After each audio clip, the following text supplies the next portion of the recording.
Hello friends, स्वागत है आपके अपने यूट्यूब चैनल एग्जाम बिहार में। फ्रेंड्स, आज हम बहुत ही महत्वपूर्ण टॉपिक पर चर्चा करने वाले हैं।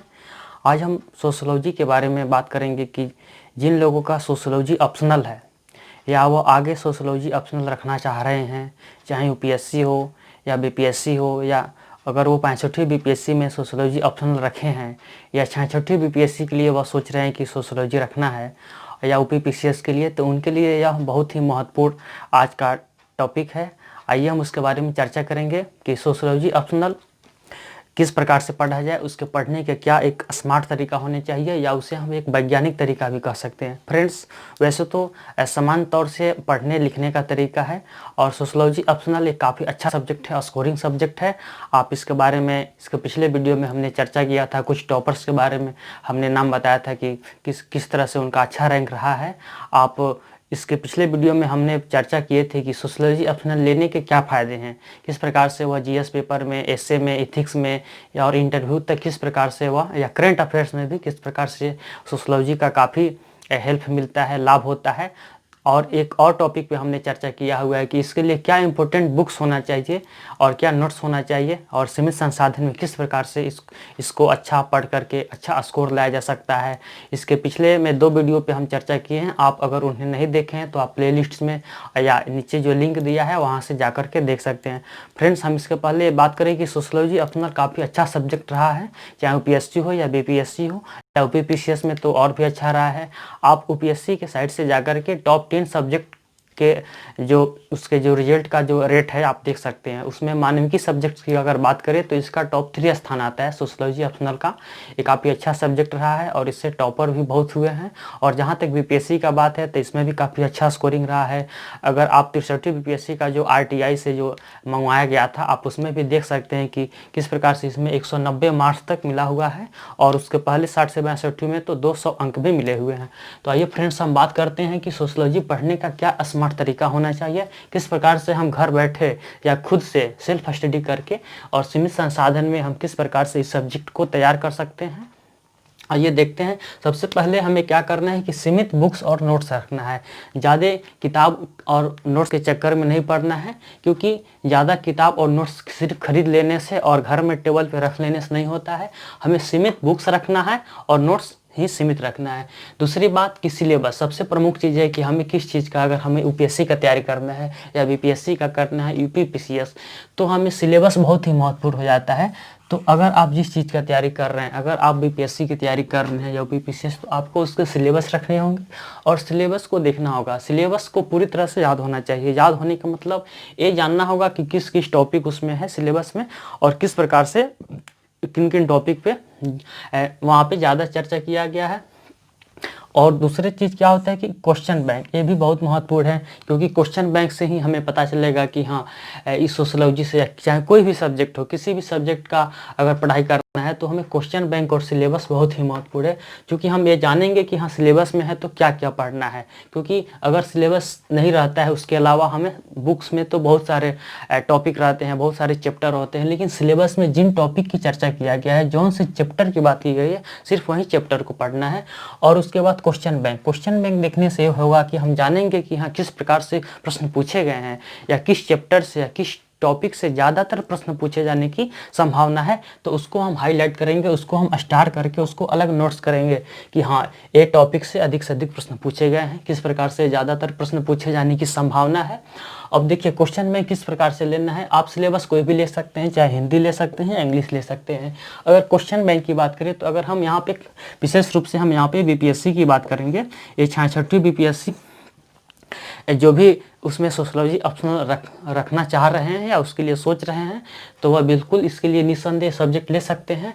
देखिए क्वेश्चन का जहाँ तक बात है तो 2 प्रकार से आते हैं क्वेश्चन में। एक आते हैं जिसमें सिर्फ क्वेश्चन होते हैं, उसमें उसका आंसर यानी कि वो सॉल्व नहीं रहता है। आप ले सकते हैं केबीसी भी क्या आता है, विश्वजीत प्रकाशन के भी आता है, बहुत ही कम 10-15 रुपये में मिल जाते हैं।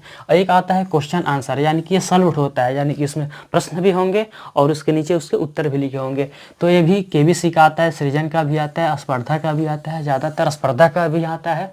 आप कोई भी ले सकते हैं, या कोई भी अगर नया प्रकाशन आया है तो आप वहाँ से ले सकते हैं, ये आसानी से मिल जाता है। आप चाहें आप बीपीएससी गेट पे ले सकते हैं या गांधी मैदान पटना कॉलेज कहीं भी इसको प्राप्त कर सकते हैं। उसके बाद देखिए क्या करना है। अगर ग्रेजुएशन सोशलॉजी है तो रिवीजन, यानी कि अगर आपका जो बैकग्राउंड है, यानी कि अगर आपने ग्रेजुएशन की पढ़ाई या बीए एमए की पढ़ाई अगर आपने सोशलॉजी से किया है, आपका अगर ऑनर्स पेपर रहा है या ऑनर्स नहीं भी है, अगर आपका सब्सिडरी भी है तो भी चलेगा। आप उस बुक्स को, आपने जो बुक्स खरीदा है या आपने जो भी उस ग्रेजुएशन में पढ़ा है, जो भी आपके नोट्स होंगे, आप पहले उसको रिवीजन कीजिए। सबसे पहले आप उसको पढ़िए, उसको जानिए कि हाँ सोशलॉजी, आप उसको बेसिक नॉलेज आपको प्राप्त होगा, क्योंकि आपने उसी सब्जेक्ट को, आपने उसी बुक्स को, नोट्स को आपने ग्रेजुएशन में 3 साल पढ़ा है, तो आप उसको अच्छी तरह से समझ रहे हैं। तो सबसे पहले आप उसी को रिवीजन कीजिए। इससे आपका, अगर मानिए तो आपका 50 से, या इसको हम ज़्यादा ही मान सकते हैं, आपका आधा यहीं पे कवर हो जाएगा। अगर आपने ग्रेजुएशन की पढ़ाई, चूँकि बीपीएससी में या यूपीएससी हो, कहीं भी जो ग्रेजुएशन ही वहाँ का योग्यता रखा गया है, तो अगर आपका ग्रेजुएशन में सोशलॉजी है या बीए एमए की पढ़ाई सोशलॉजी से किए हैं, तो आप सबसे पहले उसको रिवीजन कीजिए। इससे आपका 50 से 60% सिलेबस कवर हो जाएगा और आपको बेसिक बात पता चल जाएगा, तो आगे जा कर के और परेशानी नहीं होगी। अब बात करते हैं एनसीईआरटी। अगर जिन लोगों का ग्रेजुएशन में सोशलॉजी नहीं है, वो अलग सब्जेक्ट से हैं या अलग बैकग्राउंड से, खास करके जो इंजीनियरिंग से आते हैं या मेडिकल से आते हैं, वो ज़्यादातर यही सब्जेक्ट रखते हैं, सोशलॉजी रखते हैं। अगर बीपीएससी में बात करें तो ज़्यादातर लोग सोशलॉजी नहीं तो एलएसडब्ल्यू, और एलएसडब्ल्यू का आधा पार्ट, विशेष करके अगर हम देखें तो एलएसडब्ल्यू का जो दूसरा जो खंड है, अब तो एक पेपर हो गया है बीपीएससी में, तो इसके जो दूसरा खंड है वो पूरी तरह से क्या है, सोशलॉजी है। उसमें भी गरीबी, बेरोजगारी, विश्ववृत्ति, सबके बारे में पढ़ना है। तो अगर आपने ग्रेजुएशन में सोशलॉजी नहीं रखा है तो आपको एनसीईआरटी पढ़ना ही होगा, ये मस्ट है। लेकिन अगर आपने ग्रेजुएशन में पढ़ा भी है तो भी आप एनसीईआरटी पढ़ रहे हैं तो काफ़ी अच्छा बात है, यानी कि हर हाल में एनसीईआरटी को पढ़ना है। एनसीईआरटी का जो 11th और 12th की बुक है, इसको पढ़ना है। अब हम बात करते हैं पढ़ना है तो क्या करना है। ऐसे सिर्फ रीडिंग नहीं डाल देना है। पढ़ना है तो आप एक हाइलाइटर रखिए, मार्कर रखिए, या पेन पेंसिल कुछ भी रख सकते हैं। आप उसको अंडरलाइन कीजिए, हाईलाइट कीजिए और उस पॉइंट्स को एक अलग नोट्स बनाइए। यानी कि आप जब बुक पढ़ रहे हैं तो आप उसको पढ़िए, तो जो भी इंपॉर्टेंट पॉइंट आ रहे हैं या आपको लग रहा है तो आप उसको अंडरलाइन कर सकते हैं या हाईलाइटर से उसको कलर कर सकते हैं। और एक अलग साइड से कॉपी रखिए, उस कॉपी में आप उसको नोट्स बनाइए। नोट्स बनाइए यानी कि उस चीज़ को एक नोट कर लीजिए, ताकि आपको अगर दोबारा रिवीजन करना हो या अगर जानना हो तो आप वहां से देख सकते हैं। ये आपके लिए आगे बहुत फायदेमंद होगा। उसके बाद बात करते हैं इसके अलावा क्या करिए, हो गया बुक्स और नोट्स की बात। फ्रेंड्स, यहाँ पे हम बात करते हैं कि नोट्स और बुक्स, किस प्रकार के नोट्स पढ़ना है, किस प्रकार के बुक पढ़ना है, उस पर हम यहाँ पे ज़्यादा चर्चा नहीं करेंगे, क्योंकि इस पर एक स्पेशल वीडियो बनाया गया है कि इसके लिए क्या इंपॉर्टेंट बुक्स होना चाहिए, नोट्स होना चाहिए। अगर हम बात करें कि इसके लिए अलग अलग बुक्स की भी चर्चा की है, लेकिन हमें ज़्यादातर किताबों को चक्कर में नहीं पढ़ना है। जैसा कि हमने यहाँ पे बताया, अगर आप कोई भी सामान, अगर आप कहीं पे कोचिंग ले रहे हैं तो वहाँ का नोट्स चलेगा, या अगर आप कोचिंग नहीं ले रहे हैं, सेल्फ पढ़ना है, तो आप समान तौर से आप एनसीईआरटी की बुक ले लीजिए और आपने एसएस पांडे का नोट्स ले लीजिए। क्योंकि देखिए और भी नोट्स है, धर्मेंद्र सर का भी नोट्स है, मनीष सर का भी है, लेकिन एसएस पांडे सर का नोट्स काफ़ी अच्छा माना जाता है और यह अपडेटेड रहता है। इसको भी आप आसानी से बीपीएससी गेट से या पटना कॉलेज से कहीं से भी प्रिंटेड या हैंड रिटन भी मिलता है, ले सकते हैं। और कोई भी एक बुक ले लीजिए, गुप्ता शर्मा या एसएस पांडे सर का भी बुक आता है, कोई भी ले सकते हैं। और इग्नू मटेरियल अगर मिल जाता है तो अच्छा है, नहीं तो उसके लिए कोई बात नहीं है। और न्यूज़पेपर आपको डेली पढ़ना है इसके लिए। तो आइए अब आगे देखते हैं क्या किस प्रकार के, देखिए न्यूज़पेपर का जहाँ तक बात है तो आप कोई भी न्यूज़पेपर पढ़ सकते हैं। अगर आप हिंदी मीडियम से, उसके लिए कोई बाध्यता नहीं है। हाँ, अगर आप जनसत्ता पढ़ रहे हैं तो और अच्छा, क्योंकि जनसत्ता कुछ महंगा भी होता है और यह एक दिन लेट आता है, तो बहुत लोग नहीं ले पाते हैं। लेकिन अगर आप जनसत्ता ले रहे हैं, खास करके पीसीएस की तैयारी कर रहे हैं, तो इसका जो संपादकीय होता है बहुत ही महत्वपूर्ण होता है। जीएस मेंस के हिसाब से और सोशलॉजी ऑप्शनल दोनों के हिसाब से बहुत ही महत्वपूर्ण है। या आप हिंदुस्तान दैनिक जागरण ले सकते हैं, आप उसको डेली पढ़िए। आप पेपर पढ़ने से आपका तो एक तो राइटिंग स्किल भी अच्छा होगा, आपकी अशुद्धियाँ भी सही होगा, और आप तो जो करंट अफेयर्स तो आपको तैयारी तो होगा, साथ में जो मेंस के हिसाब से इसका जो बीच का जो पेज में जो संपादकीय होता है उसको जरूर पढ़ना चाहिए। और विशेष करके अगर सोशलॉजी की बात करें तो जो भी सोशल इश्यू से रिलेटेड न्यूज है, महिलाओं से हो, बच्चों से हो, या जो भी अगर आपको लगता है कि यह न्यूज़ समाज से जुड़ा हुआ है, तो आप उसको जरूर पढ़िए। और उसको एक अलग कॉपी में, जैसे कि एक यहाँ पे नोट्स बनाना था, उसी कॉपी में अलग से नोट्स कीजिए, ताकि अगर आप सोशलॉजी का जब आंसर राइटिंग कीजिएगा तो उन तथ्यों को वहाँ पे ऐड कीजिएगा, अपडेट कीजिएगा। तो उस समय आपको आसानी होगा, अलग अलग ढूंढना नहीं पड़ेगा। अगर आप आंसर राइटिंग कीजिएगा तो अगर आपको जैसे कि महिलाओं से जुड़े कोई चीज़ लिखना है, तो जैसे कि सरकार के द्वारा महिला सशक्तिकरण के लिए कौन कौन से प्रयास किए जा रहे हैं, तो अगर कोई योजना है तो आप वहाँ से यहाँ पर ऐड कर सकते हैं। उसके बाद देखिए क्या क्या पढ़ना है, मैगजीन क्या क्या पढ़ना है। तो देखिए दृष्टि IAS का मैगजीन, ये काफ़ी लोग पढ़ते हैं। तो इस मैगजीन्स में आपको अगर करंट अफेयर्स देखे होंगे तो बीच में एक सोशल इशू का भी रहता है। इसके लिए इस पर भी 10 से 12 पेज होते हैं, ज़्यादातर नहीं होते। तो आप उस सोशल इशू को ज़रूर पढ़िएगा और वहाँ से अगर कुछ इंपॉर्टेंट आपको लगता है तो वहाँ से भी आप अलग नोट कर सकते हैं।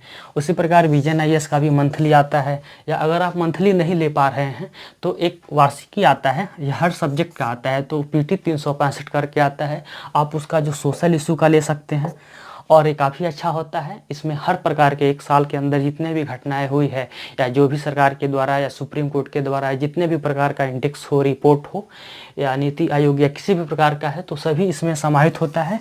ये आप ले सकते हैं, वहाँ से अपने नोट्स को अपडेट कीजिएगा। उसके बाद है कि योजना भी आप पढ़िए। योजना है, कुरुक्षेत्र है, यहाँ से आपको नए नए चीज़ मिलेंगे। ऐसे ही मासिक पत्रिका होते हैं। अब है कि डेली न्यूज भी सुनिए। अगर आप डेली न्यूज़ सुन रहे हैं और इस प्रकार की अगर कोई घटना हो रही है तो आपको यहाँ पे या केस स्टडी के रूप में या न्यूज आपको काम करेगा। अगर कोई इशू आया तो आप अपने आंसर राइटिंग करते समय आप उसको वहाँ पे लिख सकते हैं। यह एक प्रकार से केस स्टडी हुआ। आप कोई भी रिपोर्ट अगर आ रहा है, जैसे नीति आयोग का रिपोर्ट हो या कोई भी राष्ट्रीय अंतर्राष्ट्रीय संस्था का रिपोर्ट हो जो कि समाज से जुड़ा हुआ हो, आप उसको भी लिख सकते हैं। और NCRB का जैसे कि रिपोर्ट हमेशा चर्चा में रहता है, नेशनल क्राइम रिपोर्ट ब्यूरो, किस प्रकार से महिलाओं के साथ हिंसा हो रहा है, बच्चों से हो रहा है, या इससे जुड़े आप जितने भी अगर आपको लग रहा है, आप जब पढ़ना शुरू कीजिएगा या क्वेश्चन बैंक देखिएगा तो आपको खुद पता चल जाएगा कि हाँ कौन कौन से न्यूज इंपॉर्टेंट है सोशल इशू के लिए।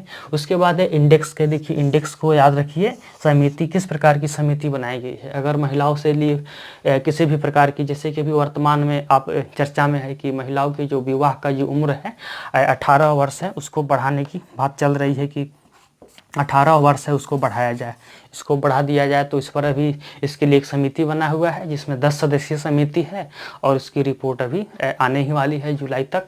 तो आप ऐसे जो भी मुद्दे हैं आप उसको जोड़ सकते हैं।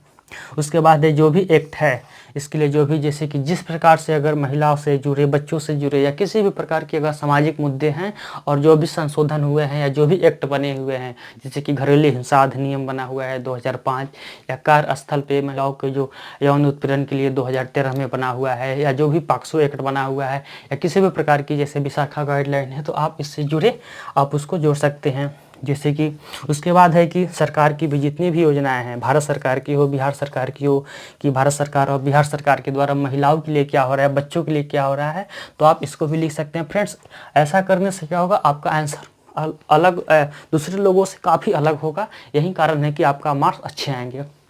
अब जितने भी संवैधानिक अनुच्छेद हैं आप इसको संविधान से भी जोड़ सकते हैं। सामाजिक, महिला, बच्चों से जुड़े अगर कोई आर्टिकल है, जैसे कि अगर यहाँ पे देखा जाए तो समान काम के लिए समान वेतन इस प्रकार से है, या आपको किसी भी प्रकार से, चाहे वो मौलिक अधिकार से हो या DPSP से हो, आप यहाँ पे जोड़ सकते हैं। और केस स्टडी अगर आप है, कोई केस स्टडी है तो आप आंसर राइटिंग करते समय आप वहाँ पे केस स्टडी के भी बात कर सकते हैं, आप वहाँ पे लिख सकते हैं। आप पेपर का संपादकीय पढ़िए और सामाजिक संस्था के बारे में, जैसे इस प्रकार के मुद्दे के लिए जो भी सामाजिक संस्था काम कर रही है, जैसे कि Tata institute of social sciences है, या बिहार में भी चलता है कि यहाँ पे अनुग्रह नारायण सोशल इंस्टीट्यूट है, जो भी शोध संस्थान है, या जो भी सामाजिक कार्यकर्ता हैं इस क्षेत्र में जो काम कर रहे हैं, कुछ सामाजिक कार्यकर्ताओं के नाम, जैसे मान लीजिए अन्ना हजारे हो गए, या मेधा पाटकर, या जितने भी प्रकार की बहुत लोग हैं सामाजिक कार्यकर्ता हैं, आप उनके नाम के बारे में जानिए, उनके द्वारा कौन सी संस्थाएं चलाई जा रही है उसके बारे में जानिए।